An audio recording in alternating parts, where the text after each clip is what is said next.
Hello fellow glue sniffers and sprue snippers, and welcome back to Blitzkrieg Model Works. I'm Bob, you know me as Darkman on the forums. So on everybody.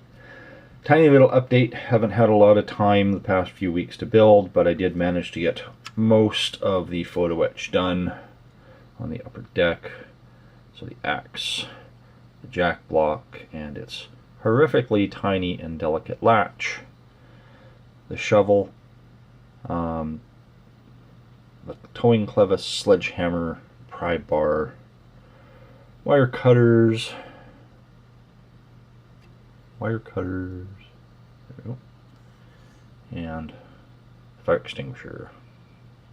The white stuff you see is super glue debonder. I ended up having to take some of the components off, and this will paint over okay, you won't notice it, but it does kind of stain the plastic a bit. Also replace the kit lift lugs or lifting handles for the engine deck with wire, and we've got the really nice engine deck screens. I still have to take like an eraser or something and press it in really hard to dent them up a little bit, but those are all in place. And the only other thing I've really done is I put the brackets for the track cable.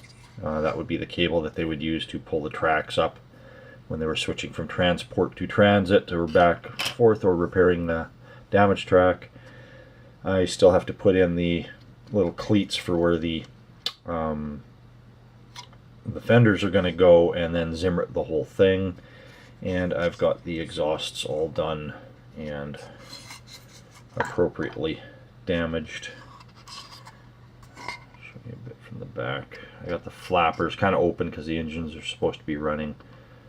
Very early and late ones didn't have those little flaps, but this is a mid, so it did.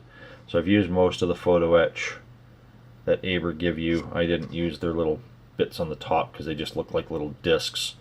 These are actually from Grant Line. They're a model railroad company that make nuts and bolts and whatnot. But I also know that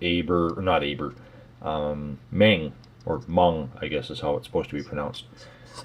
Mung make stuff like that as well, and I believe Bronco do as well. So I still got to do the Zimrit on here. I have to do the attachment.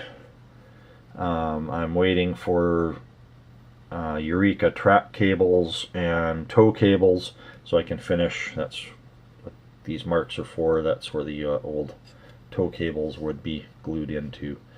Waiting for those to show up. They were supposed to be here the beginning of August. It is now pretty much the end of August, and the shipper has no clue where the heck they are, and his tracking number doesn't work, so I may have to get something in country, which I couldn't find earlier. So do that, do the Zimrit, do the two fenders. This one I got done with the hinges. It is a flippin' nightmare. Those hinges are so horrifically tiny, it is stupid. And I'm really debating whether I really want to go through the work to do that one, or if I can just like throw some snow on it and kind of hide everything. So that's all I got going on at this point.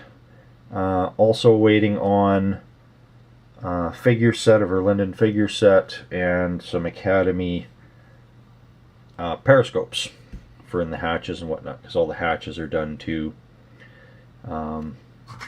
Just in case I didn't show those off, sorry about the nudge there the last time.